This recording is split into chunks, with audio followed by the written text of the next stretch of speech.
새날을 여는 새벽 말씀 나눔입니다. 오늘은 2023년 11월 6일 월요일이고 말씀을 전하는 저는 강민 목사입니다. 오늘 하나님께서 우리에게 주신 말씀은 사도행전 10장 23절로부터 48절까지 말씀인데 그 중에 44절로부터 48절까지 말씀만 함께 읽도록 하겠습니다. 여러분들은 오늘 하루 사도행전 10장 23절로부터 48절까지 말씀 전체를 한번 저희 말씀과 묵상해 보시기를 권해드립니다. 사도행전 10장 44절로부터 48절 말씀입니다. 베드로가 이 말을 할 때에 성령의 말씀 듣는 모든 사람에게 내려오시니 베드로와 함께 온 할례 받는 신자들이 이방인들에게도 성령 부어주심으로 말미암아 놀라니 이는 방언을 말하며 하나님 높임을 들음이로라. 이에 베드로가 이르되 이 사람이 우리와 같이 성령을 받았으니 누가 능히 물로 세례를 베품을 금하리요 하고 명하여 예수 그리스도의 이름으로 세례를 베풀라 하니라. 그들이 베드로에게 며칠 더 머물기를 정하니라. 사도행전 10장 44절로부터 48절까지 말씀입니다. 성경에 나오는 표현들을 볼 때마다 누가 하는 말인가 또는 맞는 말인가, 모범 사례로 등장하는가, 실패 사례로 등장하는가, 이런 것들을 우리는 좀 잘 살펴봐야 합니다. 아는 사람이 말한다고, 주인공처럼 보이는 사람이 말을 한다고 해서 무조건 은혜 받으면 안 됩니다. 우선 한 구절을 보시기 바랍니다. 말하는 사람은 베드로입니다. 34절인데요. 베드로가 입을 열어 말하되 내가 참으로 하나님은 사람의 외모를 보지 아니하고 각 나라 중 하나님을 경외하며 의를 행하는 사람은 다 받으시는 줄 깨달았도다라고 이야기합니다. 우리는 이런 말씀을 들으면 당연히 아멘으로 화답합니다. 그런데 여러분, 오늘 본문에서 이 말씀을 듣고 아멘이라고 하면 안 될 것 같습니다. 왜냐하면 베드로의 말대로라면 하나님은 베드로 같은 사람을 찾아오시면 안 되고 받아주시면 안 되기 때문입니다. 사도행전 10장에서의 베드로는 이방인에게 복음을 전할 생각이 아직은 없습니다. 따라서 고넬료의 초청을 따라 그의 집에 오긴 왔지만 고넬료를 향하여 하나님의 복음을 이들에게 전해야겠다라는 뜻을 보이는 것은 아니라는 겁니다. 베드로는 여전히 자신이 유대인적인 사고, 즉 이방인에 대해 배타적인 태도를 가지고 말하고 있는 중입니다. 그래서 34절, 35절의 말씀은 하나님의 말씀에 대한 복음적인 선언의 말씀이 아니라 베드로 자신이 가지고 있는 교만한 생각에서 비롯된 교만한 선언입니다. 하나씩 살펴보면 34절, 참으로 하나님은 각 사람의 외모를 보지 아니하시고 이렇게 얘기합니다. 하나님은 외적인 모습으로 누군가를 차별 대우하지 않는다라는 베드로의 고백이기도 합니다. 근데 베드로가 이 말을 꺼내는 베드로의 심정을 우리는 좀 이해해 봐야 합니다. 지금 베드로는 고넬료라는 로마인의 집에 와 있습니다. 베드로는 유대인이고 고넬료는 로마인입니다. 유대인과 이 로마인은 생김새부터가 다릅니다. 그래서 베드로의 입장에서는 나를 여기까지 부른 너를 보니 하나님께서 사람을 외모로 판단하지 않으시는구나 라고 은근한 비꼬는 말투로 지금 이야기하고 있다는 겁니다. 그리고 35절에 가면 각 나라 중 하나님을 경외하며 의를 행하는 사람은 다 받으시는 줄 깨달았도다 라고 이야기하고 있습니다. 지금 베드로의 이 말에는 모든 나라 중에 하나님을 경외하며 의를 행하는 사람을 받으시는데 사실 다른 나라 중에는 그런 사람이 없고 바로 이 유대인, 이스라엘인들이 바로 하나님을 경외하며 의를 행하는 사람이니까 하나님은 우리를 선택하셨다라는 의미입니다. 지금 34절과 35절을 통해 드러나는 베드로의 태도는 뭐냐면 내가 너의 부름을 받고 오긴 왔는데 와서 너를 보니 너는 이방신을 믿던 이들이고 하나님은 그런 이들에게 은혜를 베푸시는 것이 아니라 하나님을 믿는 이들, 하나님을 아는 이들에게 은혜를 베푸시는 분이다. 그러니 네가 인종도 다르고 믿는 신도 다르면서 환상을 보았다는 이유로 나를 청하였지만 나는 너한테 와서 해줄 게 아무것도 없다. 이게 지금 베드로의 태도입니다. 베드로는 고넬료에게 이방인에게도 주어지는 하나님의 복음을 전하려고 하는 것이 아닙니다. 비록 성령의 지시하심을 따라 고넬료의 집에 오긴 왔지만 지금 베드로는 좀 억울합니다. 자신이 율법을 어기고 있고 자신이 그래서 고넬료와 얼마나 다른지, 그리고 이방인이 유대인과 얼마나 다른지 이것을 이야기함으로 자신의 정당성을 확보하려고 하고 있는 겁니다. 게다가 여러분, 이어지는 베드로의 설교를 들어보시면 베드로의 설교가 지극히 배타적으로 진행되고 있다는 것을 여러분들 느끼실 수 있을 겁니다. 이방인을 품으려고, 이방인도 복음 안으로 끌어들이려고 하는 설교가 아니라는 것을 우리는 설교를 통해 확인하게 됩니다. 36절입니다. 만유의 주 되신 예수 그리스도로 말미암아 화평의 복음을 전하사 이스라엘 자손들에게 보내신 말씀 곧 요한이 그 세례를 반포한 후에 갈릴리에서 시작하여 온 유대에 두루 전파된 그것을 너희도 알거니와 되어 있습니다. 여기서의 강조점은 하나님이 이스라엘 자손들에게 말씀을 보내셨다에 있습니다. 열방 혹은 모든 민족에게 하나님이 말씀을 보내신 것이 아니라 이스라엘 자손에게 보내셨다. 이것을 지금 강조하고 있는 겁니다. 39절. 우리는 유대인의 땅과 예루살렘에서 그가 행하신 모든 일의 증인이라.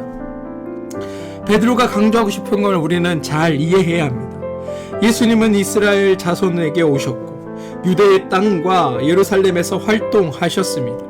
지금 베드로가 거짓말을 하고 있지는 않습니다. 하지만 베드로의 목적이 만약 고넬료와 같은 이방인들에게 복음을 전하려고 한다는 것을 강조하려고 했다면 예수님이 어디서 활동했느냐는 이 지역을 강조할 것이 아니라 예수님께서는 모든 이들을 위해 자신의 모든 활동을 하셨다라는 것을 강조해야 합니다. 그런데 베드로는 굳이 36절에서 이스라엘 자손들에게 보내신 말씀이라고 꼭 집어 이야기하고 39절에서 유대인의 땅과 예루살렘에서 그 활동을 하셨다는 것을 강조합니다. 또 40절과 41절을 보시면 하나님이 사흘 만에 다시 살리사 나타내시되 모든 백성에게 하신 것이 아니요 오직 미리 택하신 증인 곧 죽은 자 가운데서 부활하신 후 그를 모시고 음식을 먹은 우리에게 하신 것이다 라고 말하고 있습니다. 여러분, 지금 베드로가 얼마나 노골적으로 고넬료를 배척하고 있는지가 보이셔야 합니다. 지금 베드로는 고넬료에게 복음은 너희들과 관련이 없다라는 이 말을 반복적으로 강조해서 하고 있습니다. 그러면서 결정타를 날리는 것이 43절. 그에 대하여 모든 선지자도 증언하되 그를 믿는 사람들은 다 그의 이름을 힘입어 죄의 사함을 받았다 하였느니라 라고 말합니다. 43절에 선지자라는 단어는 구약의 예언자들만을 말하는 단어가 아닙니다. 베드로가 여기서 선지자라고 쓴 이 단어의 말은 사도행전에서 제자들 혹은 성도들 혹은 지금 주님을 믿는 사람들을 의미하는 표현으로 사용됩니다. 대표적인 예가 사도행전 26장에 나오는데요. 바울이 총독 베스도와 아그리빠 왕에게 복음을 설명하니까 베스도가 바울에게 네가 미쳤다라고 이야기합니다. 그때 바울이 하는 말이 26장 27절 아그리빠 왕이요 선지자를 믿으시니까 믿으시는 줄 아나이다라고 이야기합니다. 이 말은 구약의 선지자들을 믿느냐라는 질문이 아닙니다. 지금 하나님의 말씀을 전하는 사람이 있다는 것을 믿느냐라는 질문입니다. 그러면서 내가 지금 그 선지자적인 역할을 하고 있다. 바울 자신이 지금 선지자로서 그 말을 하고 있다라고 이야기하고 있는 본문입니다. 따라서 오늘 말씀 43절에 모든 선지자도 증언하되가 의미하는 바는 구약의 예언자들이 아니라 당시에 복음을 전하는 자들, 베드로 자신과 같이 예수를 믿는 자들, 예수의 증언을 하고 있는 사람들을 의미하는 것으로 보는 것이 더 타당합니다. 그래서 43절에 그를 믿는 사람들이 다 그의 이름을 힘입어 죄 사함을 받는다라는 의미는 앞으로 믿을 사람이 죄 사함을 받을 것이 아니라 이미 믿고 있는 자신들, 당시에 예수를 그리스도라고 고백하고 있는 사람들, 당시에 믿고 있는 자신들만이 죄 사함을 받았다. 그러니 새로 믿는 너희들에게 죄 사함이 주어지지 않는다. 당시 믿고 있는 우리만이 죄 사함을 받은 것이다 라고 말하고 있다는 겁니다. 따라서 베드로가 말하는 순간에 아직 예수를 믿지 않던 고넬료 너에겐 죄 사함이란 있을 수 없다라는 말을 베드로가 하고 있는 겁니다. 결국 베드로가 하는 설교의 결론은 고넬료씨, 당신과 여기 모인 사람들은 하나님의 복음과 아무런 관계가 없습니다 라는 이 말을 하고 있는 겁니다. 여러분, 지금 우리는 베드로가 전형적인 유대인의 관점에 서 있음을 이해해야 합니다. 지금 베드로는 자신이 예수를 부인했음에도 불구하고 부활하신 주님이 자신을 찾아오시고 또 자신을 받아들여주시고 또한 자신을 구원해 주신 그 이유에 대해 자신이 유대인이었기 때문에 주님이 나에게 모든 은혜를 베풀어 주셨다라고 생각하고 있다는 겁니다. 그 표현이 34절과 35절입니다. 그런데 베드로는 오해하고 착각하고 있습니다. 주님이 찾아오셔서 그를 받아주신 이유는 주님이 그를 사랑하셨기 때문이고 그들을 긍휼히 여기셨기 때문이고 하나님의 은혜가 없으면 그들이 구원받을 수 없다는 것을 알기 때문이었습니다. 그런데 베드로는 자신이 받아들여진 이유가 바로 유대인이었기 때문이라고 생각하고 있다는 겁니다. 사도행전 2장부터 5장까지 베드로는 여러 차례 설교를 하는데 매우 열정적으로 설교를 합니다. 그런데 그 설교의 대상이 유대인들이었습니다. 이스라엘 사람들이었습니다. 하나님의 백성이라고 생각했던 이들이었습니다. 복음서에서부터 사도행전까지 유대인들은 자신들이 하나님의 백성이 아니라고 생각한 적이 없고 하나님을 떠났다고 생각한 적이 없습니다. 베드로는 자기를 받아주신 하나님을 기억하며 다른 유대인들도 동일하게 받아주실 것이라고 기대하며 자기의 형제들인 유대인들에게 열정적으로 복음을 전했던 겁니다. 그런데 사도행전 10장은 상황도 다르고 대상도 다릅니다. 고넬료는 이방인입니다. 물론 사도행전 8장에서 복음이 사마리아 전 지역으로 전해진 적이 있습니다. 이스라엘이 사마리아를 배타적으로 대하고 이방인처럼 여겼지만 사실 이들은 따지고 보면 한 형제들입니다. 유대인끼리만 비교하면 사마리아와 이스라엘은 서로 배타적으로 대했지만 유대인과 이방인을 비교하면 사마리아는 유대인에 속하는 사람들입니다. 그런데 고넬료는 사마리아 사람 정도가 아니라 아예 전혀 다른 민족 자체가 전혀 다른 인종 자체가 전혀 다른 이방인입니다. 하나님이 이런 이방인을 받아주신다는 인식이 유대인들에게는 없습니다. 그리고 본문을 이렇게 이해해야 44절과 45절의 본문이 더 정확하게 이해가 됩니다. 44절, 베드로가 이 말을 할 때에 성령이 말씀을 듣는 모든 사람에게 내려오시니 베드로와 함께 온 할례 받은 신자들이 이방인들에게도 성령 부어주심으로 말미암아 놀라니 이는 방언을 말하며 하나님 높임을 들음이러라. 지금 보이십니까? 지금 베드로는 어떻게든 이방인인 고넬료를 배척하려고 하고 있는 상황에 놀라운 반전이 일어나고 있습니다. 만약 베드로가 고넬료에게 설교하면서 하나님이 이방인들에게도 복음을 전하게 하시고 이방인들에게도 성령을 부어주실 것을 이미 알고 있었고 기대하고 있었다면 성령이 왔을 때 놀랄 것이 아니라 그는 반가워해야 했습니다. 그런데 유독 고넬료 사건에서는 성령이 임하자 베드로와 함께 온 할례 받은 신자들이 모두 놀랐다라고 고백합니다. 이들이 놀라운 이유는 놀라운 일을 봐서가 아니라 전혀 예상하지 못한 일을 겪었기 때문입니다. 특히나 베드로는 더 놀랐습니다. 왜냐하면 지금 자기는 고넬료에게 복음을 받아들이라는 태도로 말한 것이 아니라 복음은 당신들과는 아무런 관계가 없는 일이다라는 태도로 말해왔기 때문입니다. 그런데 그 순간 성령이 그들에게 임하고 그들이 방언으로 주님을 찬양하는 것을 듣자 베드로는 놀랄 수밖에 없는 겁니다. 여러분, 하나님이 복음을 이방인들에게도 전하기 위해서는 과정이 있어야 합니다.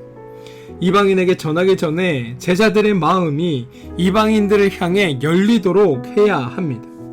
복음을 전해야 할 당사자가 설득되지 않으면 복음이 전해질 리 없기 때문입니다. 아마 제자들의 마음을 변화시키지 않고 복음을 전하라고 하면 구약의 요나 같은 일이 발생할 겁니다.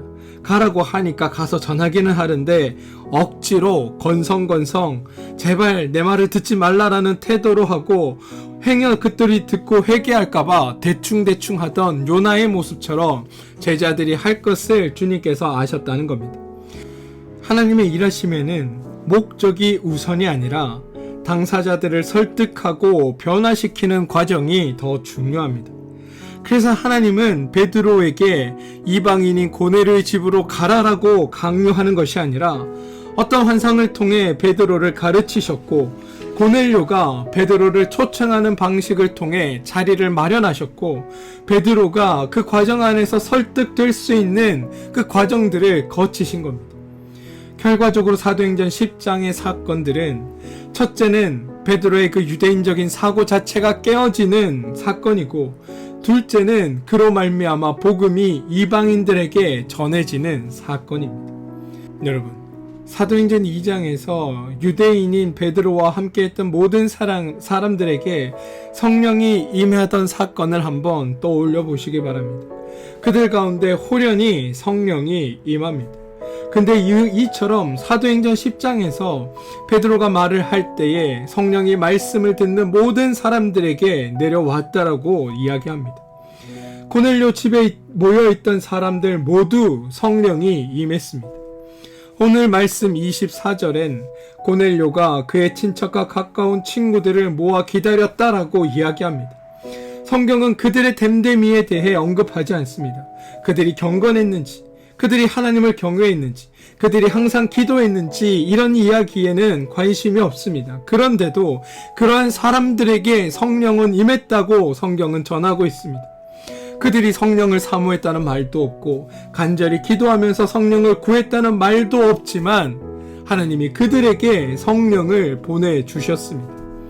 이스라엘 백성에게 호련히 성령이 임했던 것처럼 이들에게도 호련히 성령이 임한 것입니다. 반응도 마찬가지입니다. 46절 이는 방언을 말하며 하나님 높임을 들음이러라. 제자들이 성령을 받을 때와 다른 것이 없습니다. 베드로가 할 수 있는 일이란 47절에 이 사람들이 우리와 같이 성령을 받았으니 누가 능히 물로 세례 베품을 금하리요 하고 명하여 예수 그리스도의 이름으로 세례를 베풀라 하니라. 자, 여러분, 이방인 전도는 지금 누가 하고 있는 겁니까? 베드로입니까? 하나님입니까? 이 순간 유대인의 사고 방식을 가지고 있던 베드로는 자신의 생각과 판단이 송두리째 무너져 내리는 충격을 받았을 겁니다. 베드로 한 사람뿐만이 아니라 함께 이곳에 온 할례받은 신자들이 모두 충격을 받았습니다. 더 나아가 유대에 있는 사도들과 형제들도 놀라고 충격을 받았습니다. 이게 성경의 고백입니다. 아마 이제 내일부터 살펴볼 사도행전 11장의 내용은 바로 이러한 유대인들의 사고방식이 어떻게 변화되는지에 대한 설명이 나타날 겁니다. 사랑하는 성도 여러분, 성경은 사도들이 어떤 능력으로 전도 사역을 행했는지 이것을 증언하는 책이 아니라는 것이 오늘 말씀에 더욱더 분명하게 나타납니다. 또한 하나님의 사역은 하나님께서 하신다는 것을 더 강조하여 나타내는 본문이 오늘 본문입니다. 우리는 성경이 우리를 향한 하나님의 그 사랑의 고백을 세상 가운데 어떻게 드러내시는가에 대한 이야기를 하고 있다라는 말씀을 드렸습니다. 그렇습니다, 여러분. 저와 여러분은 성경을 통해 하나님을 위해 헌신하는 인간의 군상들을 만나는 것이 아닙니다.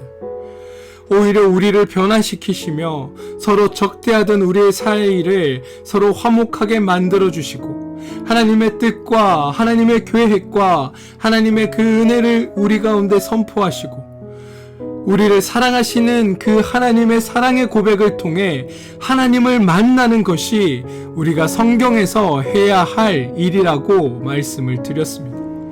저는 이런 하나님을 여러분들의 삶에서 만나게 되길 소망합니다. 주님은 찾아오시고 은혜를 베풀어 주십니다. 그분이 우리의 하나님입니다. 저는 여러분의 삶에서 호련히 찾아오시는 주님을 만나게 되시길 바랍니다. 돌이켜보면 우리는 어쩌면 베드로와 같습니다. 각자의 기준으로 사람을 가르고 나누고 구분합니다.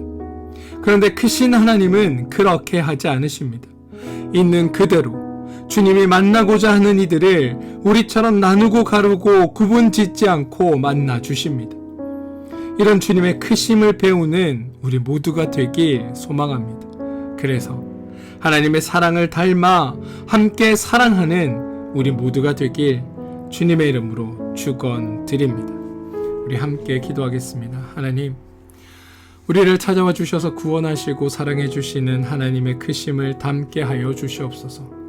우리 안에 각자의 기준으로 나누고 구별해 놓은 것들을 부수어 주시고 온전하신 하나님의 마음을 닮은 우리가 되게 하여 주셔서 크신 하나님의 마음에 또 그 사랑에 응하며 사는 주님의 성도들 되게 도와주옵소서. 예수님의 이름으로 기도합니다. 아멘.